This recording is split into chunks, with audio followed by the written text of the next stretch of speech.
వైసీపీకి ఆ పార్టీ అధ్యక్షుడు జగన్ వేసవి సెలవులు ప్రకటించేశారా? వానాకాలం వచ్చేదాకా పార్టీ కార్యక్రమాలు చేపట్టే యోచనే లేదా? వైసీపీ శ్రేణుల్లో ఇప్పుడు వీటిపైనే చర్చ జరుగుతుంది. జగన్ దంపతులు గడిచిన కొన్ని నెలలుగా ప్రతి గురువారం బెంగళూరు ప్యాలెస్ కు వెళ్తున్నారు.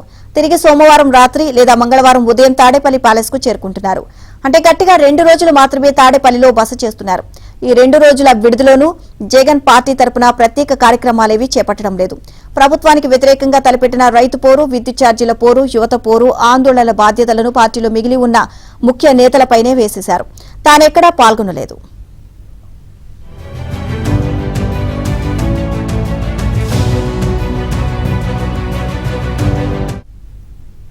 ఆయన ముఖ్యమంత్రిగా ఉన్న సమయంలో కోటరీలో కీలకమైన నేతలుగా చెలామణి అయిన వారెవరూ ఈ నిరసనల్లో పాల్గొనలేదు. పైగా వాటికి ప్రజాస్పందన కూడా లేదు. అయినా భారీ స్థాయిలో ఉద్యమించినట్లుగా ఐపాక్ బృందం మార్ఫింగ్ ఫోటోలు, వీడియోలు చూపింది. యువత పోరులో పాల్గొనేందుకు విద్యార్థులను పంపాలని కాలేజీల యాజమాన్యాలతో వైసీపీ స్థానిక నేతలు గొడవపడిన ఉదంతాలు బయటపడ్డాయి. విద్యార్థుల బదులు 45 ఏళ్లు పైబడిన వారిని తీసుకొచ్చి నిలబెట్టారు. దీంతో ఈ ఆందోళన నవ్వుల పాలైంది.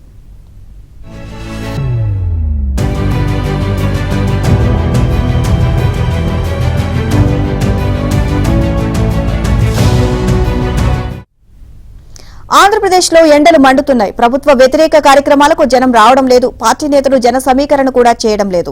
ఈ పరిస్థితుల్లో ఆందోళనలపై జగన్ పునరాలోచనలో పడ్డారని, వేసవి తీవ్రత తగ్గేంత వరకు, అంటే వానాకాలం వచ్చి వాతావరణం చల్లబడే వరకు నిరసనలు, పార్టీ సమావేశాలు చేపట్టకూడదని నిర్ణయించారని వైసీపీ నేతలు చెబుతున్నారు.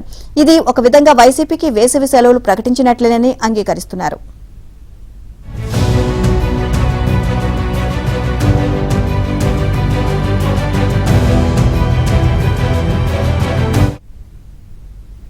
సంక్రాంతి తర్వాత జిల్లాల పర్యటనకు వస్తానని, ప్రతి లోక్సభ నియోజకవర్గంలోని అసెంబ్లీ నియోజకవర్గాల్లో 2 రోజుల పాటు సమీక్షలు నిర్వహిస్తానని డిసెంబర్లో జరిగిన ముఖ్య నేతల భేటీలో జగన్ చెప్పారు.